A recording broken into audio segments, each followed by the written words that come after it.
Bom dia a todos e obrigado por aguardarem. Sejam muito bem-vindos à videoconferência de divulgação dos resultados do primeiro trimestre de 2026 do GPA. Destaco aqueles que precisarem de tradução simultânea, que temos essa ferramenta disponível na plataforma. Para isso, basta clicar no botão Interpretation, através do ícone do globo na parte inferior da tela e escolher o seu idioma de preferência, português ou inglês. Para aqueles ouvindo a videoconferência em inglês, há a opção de mutar o áudio original em português, clicando em Mute Original Áudio. Informamos que esta videoconferência está sendo gravada e será disponibilizada no site de RI da companhia, onde se encontra disponível o material completo da divulgação de resultados. É possível também fazer o download da apresentação no ícone de chat. Durante a apresentação da companhia, todos os participantes estarão com o microfone desabilitado. Em seguida, daremos início à sessão de perguntas e respostas. Para fazer perguntas, clique no ícone Q&A na parte inferior de sua tela e escreva sua pergunta para entrar na fila. Ao ser anunciado, uma solicitação para ativar o seu microfone aparecerá na tela.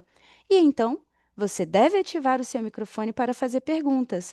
Orientamos que as perguntas sejam feitas todas de uma única vez. Ressaltamos que as informações contidas nesta apresentação e eventuais declarações que possam ser feitas durante a videoconferência, relativas às perspectivas de negócios, projeções e metas operacionais e financeiras do GPA, constituem-se em crenças e premissas da administração da companhia, bem como informações atualmente disponíveis. Considerações futuras não são garantias de desempenho. Elas envolvem riscos, incertezas e premissas, pois se refere a eventos futuros e, portanto, depende de circunstâncias que podem ou não ocorrer. Investidores devem compreender que condições econômicas gerais, condições de mercado e outros fatores operacionais podem afetar o desempenho futuro do GPA e conduzir a resultados que diferem materialmente daqueles expressos em tais considerações futuras. Estão conosco hoje o CEO do GPA, Alexandre Santoro, e o CFO e diretor de Relações com Investidores, Pedro Albuquerque. Passarei a palavra ao Alexandre Santoro para dar início à apresentação. Obrigado, Aline. Bom dia a todos. Quero começar aqui agradecendo aos nossos colaboradores, fornecedores, parceiros, acionistas e principalmente aos nossos clientes pelo apoio e pela confiança ao longo desse período importante em nossa história. Obrigado também a todos vocês que estão aqui agora acompanhando a divulgação de resultados do primeiro trimestre de 2026 da companhia. Para começar, eu queria fazer uma atualização sobre o processo da recuperação extrajudicial e os principais avanços da companhia ao longo desse primeiro trimestre. Como comunicamos ao mercado em 10 de março, nós lá protocolamos o pedido de recuperação extrajudicial com o objetivo de renegociar dívidas sem garantias e não operacionais da companhia, que somavam aproximadamente 4,6 bilhões de reais, com obrigações de desembolso relevantes no curto prazo, sendo 2,3 bilhões já no ano de 2026. Em menos de 12 meses, após negociações com os credores, chegamos a um acordo com o apoio de mais de 57% da base elegível, percentual superior ao mínimo exigido legalmente para a homologação de um plano como esse. Esse acordo ele representa um passo importante na reorganização financeira da companhia. A proposta ela melhora estruturalmente o perfil da nossa dívida, reduz o custo financeiro e alonga os prazos, aliviando de forma relevante a pressão de caixa nos próximos anos. É importante também destacar aqui que o processo ainda depende de uma homologação judicial para sua conclusão definitiva. Mas entendemos que avançamos na construção de uma estrutura financeira equilibrada e sustentável para o GPA. E desde o início desse novo ciclo, nós tratamos o fortalecimento da estrutura financeira do GPA como uma prioridade, ao lado, claro, da agenda de melhoria da eficiência operacional e consequente geração de caixa. E acho que o mais importante também é que foi conduzido todo esse processo preservando a operação, né? A experiência dos nossos mais de 20 milhões de clientes que passam todos os meses em nossas lojas, o dia a dia dos nossos colaboradores e o relacionamento com os nossos fornecedores e parceiros. Prioridades que sempre consideramos inegociáveis. Agora, aqui na apresentação, no slide número 4, a gente ilustra o que representa para a companhia essa negociação, usando como referência os números do primeiro trimestre de 2026. E como vocês podem observar, esse acordo tem um potencial de reduzir a dívida, a dívida líquida em até 75% de maneira pro forma. Mudando para o próximo slide, slide número 5, aqui falar um pouco mais do desempenho específico do TRI. Vocês podem ver que a gente teve um avanço nas vendas nas mesmas lojas, em todas as bandeiras e formatos, impulsionado principalmente pela performance de perecíveis, uma categoria historicamente relevante para as nossas bandeiras e uma das principais alavancas da nossa proposta de valor. O destaque ficou por conta do extramercado, com crescimento de 1,2% das vendas nas mesmas lojas. Quando a gente olha as vendas totais, teve uma redução de 5,2%. E aqui o reflexo é direto da descontinuidade do formato que a gente chamava de aliados, né? Além da priorização de canais com maior rentabilidade, ou seja, a venda que traga mais retorno para a companhia. A gente parou de fazer algumas vendas que não tinham resultado. E nesse contexto, seguimos avançando no reequilíbrio das vendas digitais, incluindo a revisão de algumas parcerias e um maior foco no fortalecimento do nosso e-commerce próprio, sempre buscando evoluir com rentabilidade e nível de serviço nesse importante canal. Nós seguimos operando em um ambiente de consumo ainda desafiador, pressionado por fatores econômicos e pela própria deflação em algumas categorias relevantes de mercearia básica. E, além disso, eu acho que observamos também uma mudança importante no comportamento de consumo, com clientes cada vez mais focados em saudabilidade, conveniência e qualidade. Tendências que reforçam a relevância da nossa proposta de valor e da qualidade de execução em nossas lojas. Tivemos uma Páscoa bastante positiva, com o crescimento das vendas nas mesmas lojas, nas categorias sazonais, inclusive acima do consolidado da companhia, reforçando a competitividade das nossas bandeiras. E quando olhamos para a eficiência operacional, nós seguimos avançando com disciplina, com objetivo de simplificação e redução consistente de custos e despesas operacionais. Somente no primeiro TRI, a redução do CAPEX foi da ordem de 55% e capturamos aproximadamente 100 milhões de reais em eficiências, mantendo a companhia aderente às prioridades operacionais e financeiras estabelecidas para o ano. Indo agora para o slide número 6, destaco também um outro avanço que entendemos ser importante.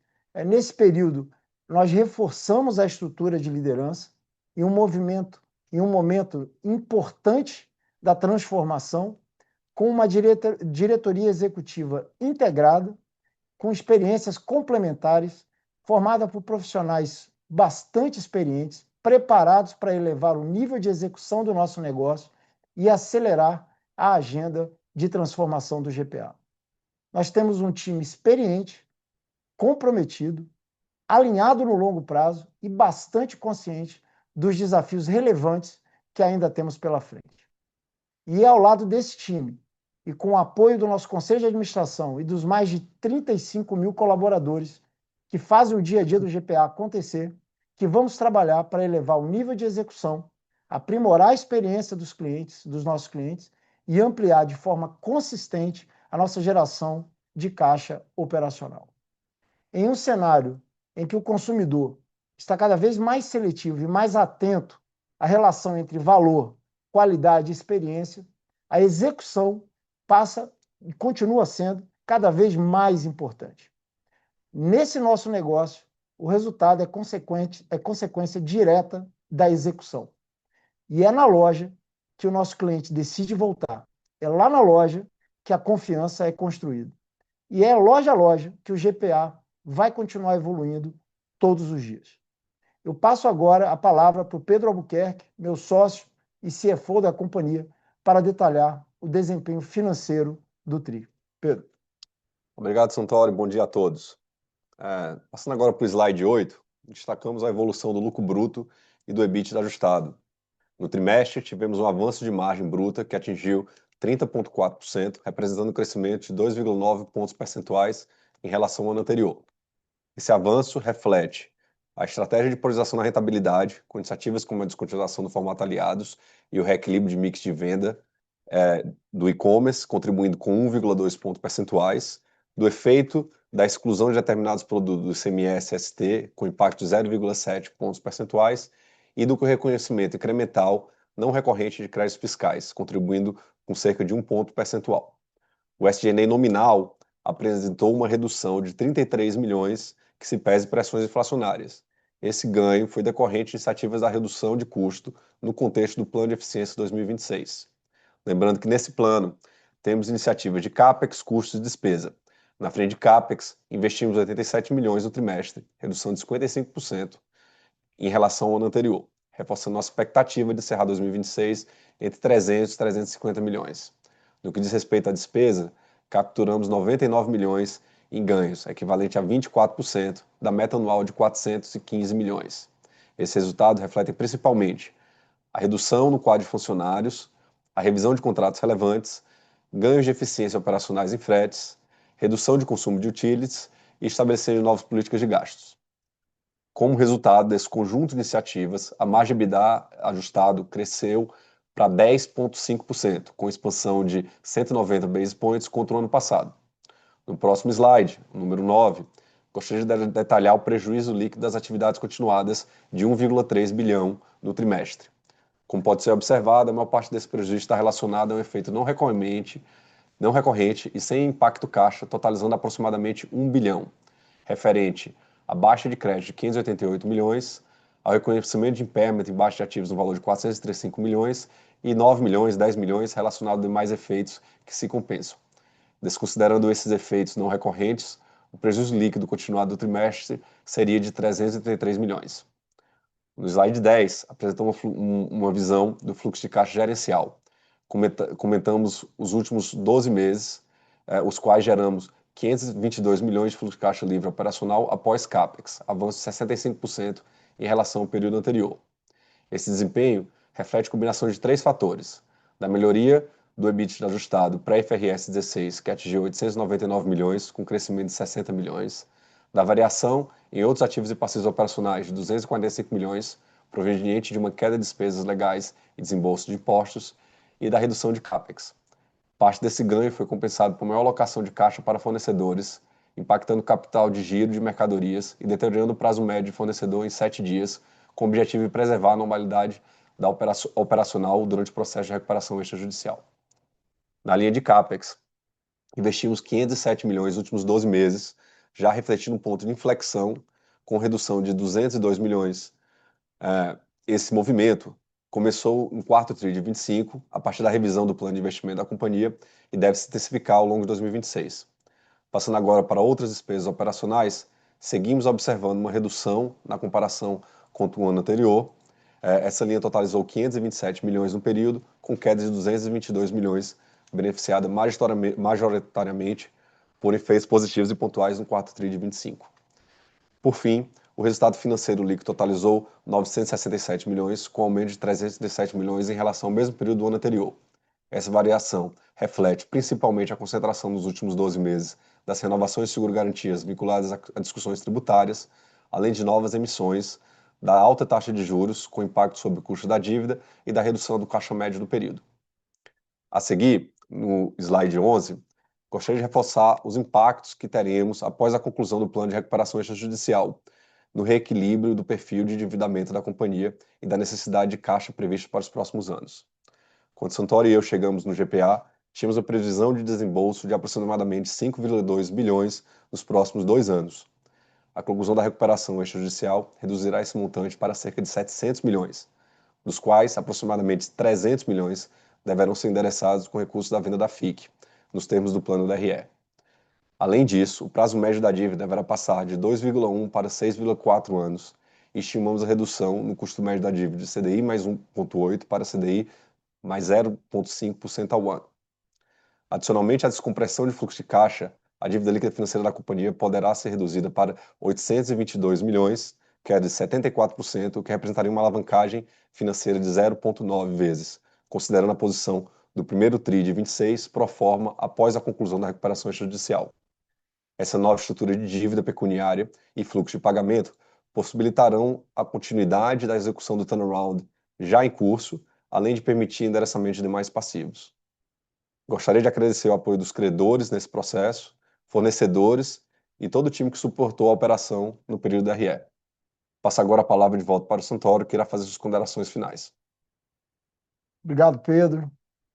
E antes da gente abrir aqui para perguntas, eu queria reforçar ainda alguns dos avanços importantes desses primeiros meses à frente da companhia e principalmente também alinhar, dividir as prioridades do que a gente segue focado e perseguindo.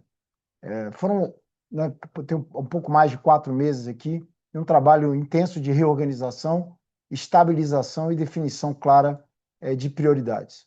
Nós atuamos simultaneamente em temas financeiros, operacionais, governança, de gestão, mas sempre com foco em fortalecer a capacidade de entrega do GPA.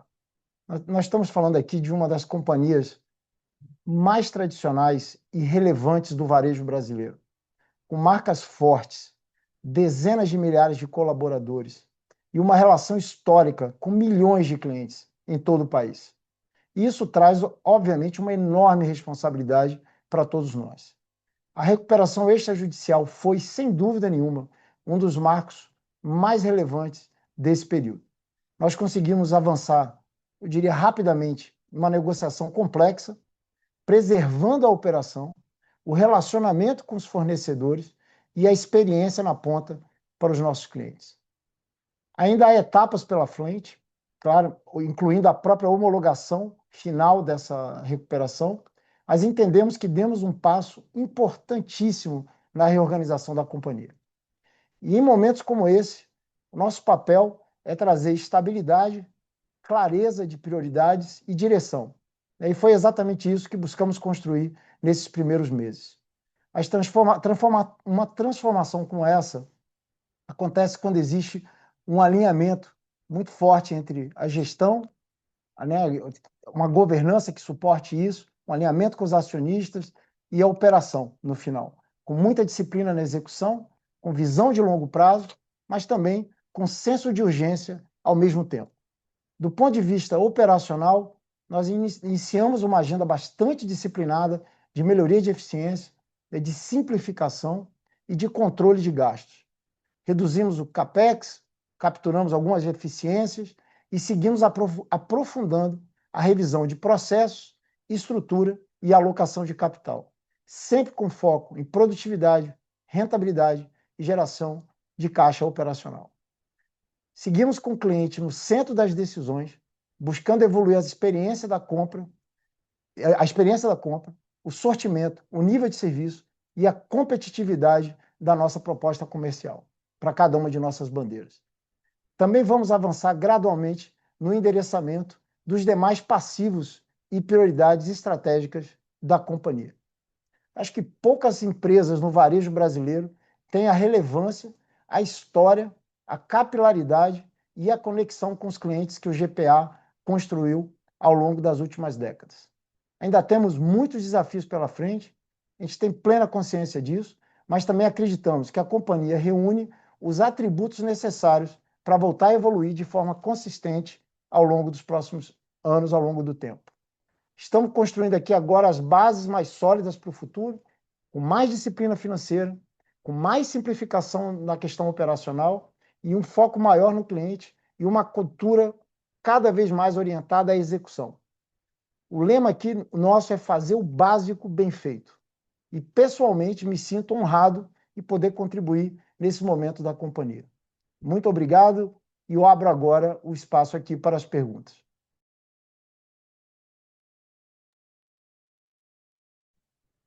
Agora, começaremos a sessão de perguntas e respostas. Lembrando que, para fazer perguntas, vocês devem clicar no ícone Q&A na parte inferior da tela e escrever a sua pergunta para entrar na fila. Ao ser anunciado, uma solicitação para ativar o seu microfone aparecerá na tela. E então, você deve ativar o seu microfone para fazer perguntas. Solicitamos, por gentileza, que as perguntas sejam feitas todas de uma única vez. Vamos à nossa primeira pergunta. É da Dani Eiger, da XP. Dani, iremos habilitar o áudio para que você possa realizar a sua pergunta. Dani, pode prosseguir, por favor?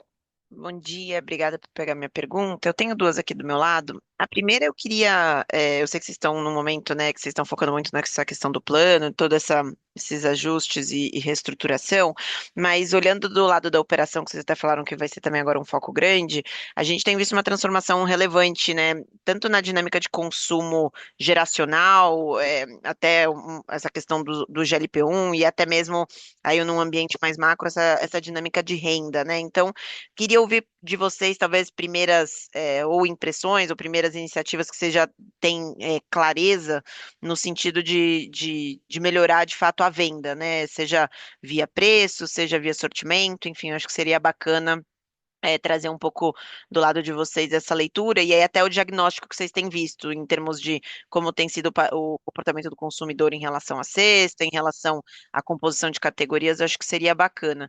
E aí a minha segunda seria abordar um pouquinho o fato relevante que vocês trouxeram ontem, né? Assim, entender um pouquinho a questão da retirada da cláusula da OPA, até do ajuste do aumento de capital, né? Do capital social aprovado, entender se isso faz parte também do caminho de ajuste de estrutura de capital. Obrigadão. Obrigado, Dani. Eu vou começar te respondendo aqui a primeira parte da pergunta. A gente vê, Dani, assim, tem um desafio claro, como eu comentei na minha fala, de mudança de consumo, e tem um desafio que a gente vem observando também, da questão da própria disponibilidade de renda, né? Que, em teoria, ela melhora, mas a gente sabe que existem alguns outros fatores que estão direcionando parte dessa renda não para o consumo, não para dentro do nosso negócio. Isso a gente vem acompanhando, né? E aí é um cenário que afeta todo, todo o setor. O que a gente vê nesse, né, pouco tempo que a gente está aqui, assim, ainda uma oportunidade grande de melhor posicionar, acho que esses duas grandes marcas que a gente tem, né? O Pão e o Extra. Eu acho que a gente tem um negócio muito interessante em nossas mãos, que endereçam de maneiras diferentes as oportunidades que tem nesse mercado. Então, o Pão, como a gente citou aqui rapidamente, acho que a gente está muito bem posicionado nessa questão de uma proposta onde a gente tem praticamente metade da nossa venda são perecíveis, né, que é uma categoria que cresce, e a gente tem um serviço diferenciado e a gente vai seguir nessa direção, sempre buscando uma proposta cada vez melhor para o nosso cliente, de conveniência e de serviço e de qualidade. Ao mesmo tempo, a gente tem, eu entendo nesse tempo que eu estou aqui, uma oportunidade ainda grande de evolução no próprio Extra, aí sim com um posicionamento um pouco diferente. Com isso a gente vem conversando muito com os nossos próprios fornecedores, seja de sortimento, posicionamento de preço e uma série de outras iniciativas que a gente está tocando aqui. Quando a gente olha também a própria proximidade, tem um projeto importante nosso de revisão de sortimento, de revisão, inclusive, da questão logística, que é um desafio dentro do negócio de proximidade. Então, tem uma série de coisas acontecendo agora, mas eu acho que a gente tem essa questão do posicionamento da companhia e as marcas e essas ocasiões de consumo também diferentes, que é o caso da proximidade, que a gente consegue ver um caminho aqui de reorganizar e melhorar e ser mais eficiente, e com isso trazer a venda, uma evolução na venda nas mesmas lojas. Acho que é um pouco o resumo que eu posso te dar. Agora, obviamente, de novo, dando o desconto dos 4 meses e dessa agenda intensa que a gente acabou tendo, uma agenda financeira, parte da nossa prioridade agora é redesenhar o próprio plano estratégico da companhia para os próximos anos, tá, Dani? Você quer pegar uma parte? Não, eu vou falar aqui do fato relevante. Eu acho que tem dois elementos ali, são basicamente duas propostas.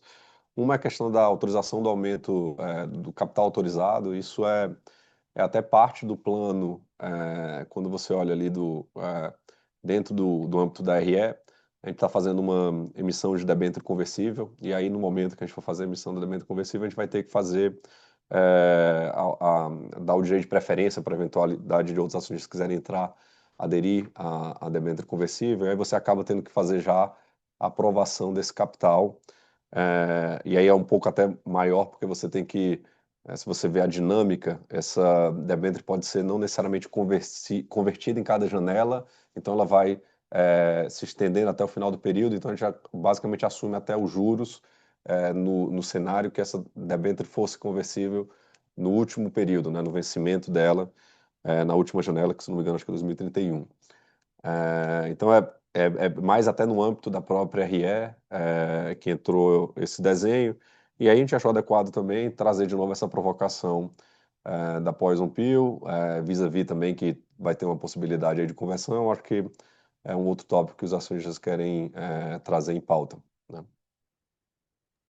Tá ótimo, super claro, obrigada.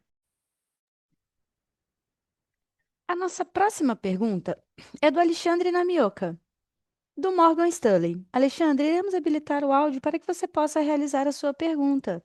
Alexandre, pode prosseguir, por favor? Bom dia, pessoal. Bom dia, Centauro. Bom dia, Pedro. Obrigado por pegarem as nossas perguntas. A primeira aqui em relação, talvez explorando mais um pouco a margem bruta aqui, que eu acho que foi um destaque bem positivo do trimestre. Se vocês puderem quebrar essa expansão de 2,9 pontos percentuais entre cada um dos fatores que vocês mencionaram, descontinuidade do formato de aliados, maior rentabilidade de compra. Se vocês puderem quantificar cada um desses impactos, seria interessante. E, e outra pergunta aqui em relação à linha de fornecedores no Capital Giro. Eu entendo que vocês comentaram que é um efeito, que vocês viram um efeito temporário aqui no primeiro trimestre, mas só para ter certeza se esse efeito aqui ele já foi corrigido aqui a partir do segundo trimestre aqui. Obrigado. Obrigado, Alexandre. Deixa eu te passar aqui um pouco acho que os dois pontos aqui mais no desenho financeiro. Quando você pega a margem bruta, eu acho que você pode dividir essa mecânica basicamente em três efeitos, tá? Eu acho que tem um efeito, a maior parte do efeito, de 1,1, 1,1, 1,2 pontos percentuais aí dos 290 base points de melhoria, está relacionada a essas decisões de melhoria de margem. Eu acho que a descontinuação do Aliados é bem evidente nisso. Teve uma melhora de rentabilidade relevante também em e-commerce, principalmente uma concentração mais forte em 1P vis-à-vis 3P, né, e algumas decisões que a gente começou a tomar aqui na companhia. Aí tem um outro terço, que seria um efeito mais mecânico do ICMS-ST, que basicamente você tira da receita, então a base muda, então isso, para efeito de flow-through, não passa tudo, mas tem um impacto aí de 0,7, e aí tem mais ou menos um ponto também de impacto de crédito reconhecido mais pontualmente nesse período, né? Então, esses são os três impactos dos 290 base points de aumento, tá? A segunda pergunta, do fornecedor, né? Então, a gente viu um consumo grande de capital de giro, né? Você olha contra o ano passado, a gente está falando aqui de 7 dias, mas até quando você olha contra o quarto tri, isso é bem evidente, a gente teve quase 20 dias aí, um consumo de capital de giro bem relevante, que aí tem um impacto também da sazonalidade do período, né? Que o final do ano é um ano forte e tem umas negociações pontuais de prazo com o fornecedor.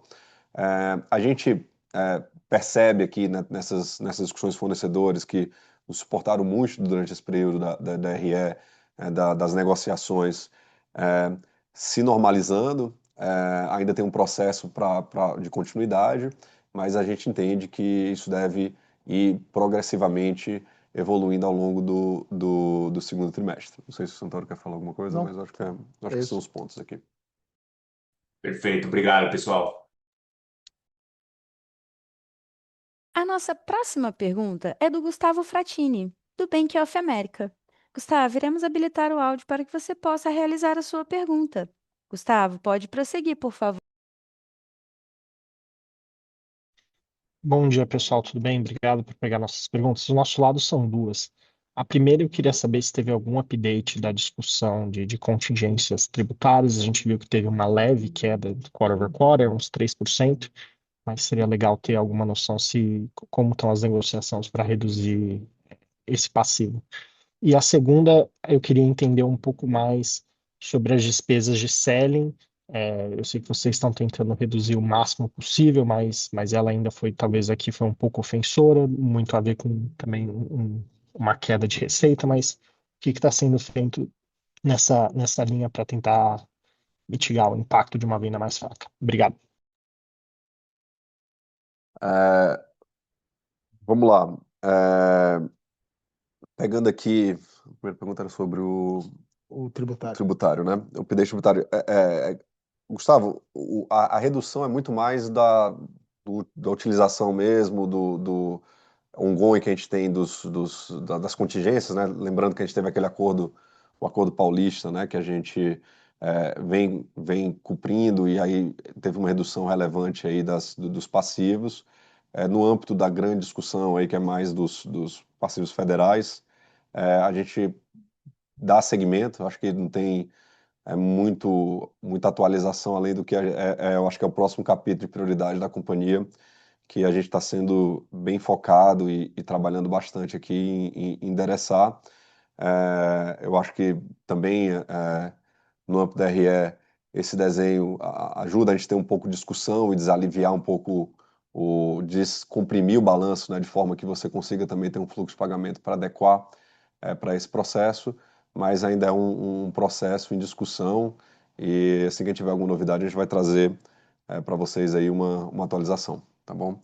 Em relação à despesa de selling, acho que o Exato, Santoro pode falar um eu pouco. posso te dar um pouco aqui né, para vocês, dividir com todos vocês um pouco das ações, do que está acontecendo.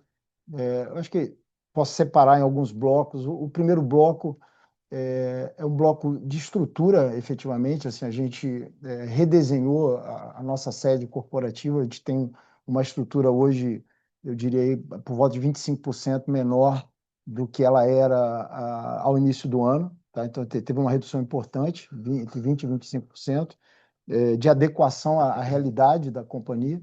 Né? Essa foi uma ação importante. Tem algumas frentes que a gente ainda não tem toda a captura dos ganhos, mas por isso que a gente fala que vai ter a captura ao longo do tempo, de revisão, inclusive, de alguns contratos que a gente tem aqui. Eu acho que um bom exemplo que eu posso dar é a própria área de tecnologia. A gente tem, né, tem ainda um nível de despesa muito desproporcional à realidade da companhia. Né? O GPA, eu acho que deve ser uma das únicas ou poucas empresas que ainda existe um mainframe, né, aqui dentro. Então, isso, obviamente, não é a coisa mais eficiente do mundo, gera um custo muito alto e não tem uma portabilidade, não tem uma facilidade de você desenvolver novos aplicativos e coisas afins. Só que isso ainda está em processo, né, de renegociação, de redefinição de escopo. Eu acho que esse pode ser um exemplo prático do que a gente vê aqui também de oportunidade. A gente tinha uma série de imóveis também que a gente não operava mais e que a gente pagava esse custo de aluguel, segurança, IPTU e todos os custos atrelados a você ter um imóvel que você não opera mais, mas ainda estava dentro da companhia. A gente demos um foco muito grande também em resolver isso. Isso são valores representativos. E a gente vê ainda uma oportunidade, Gustavo, e isso vai ser capturado agora ao longo dos próximos meses, também de uma melhoria na questão de sortimento e de eficiência logística. Essa combinação, a gente tem uma frente importante na área de logística, de melhorar de uma maneira geral, a eficiência logística. A companhia é uma companhia que ela montou sua estrutura logística para uma realidade que hoje não é mais a realidade nossa, né? Então, existia os hipermercados, por exemplo. Então, quando você olha o Nordeste, o Centro-Oeste, a gente tem estruturas muito acima do que é a realidade do business hoje, porque a gente deixou de ter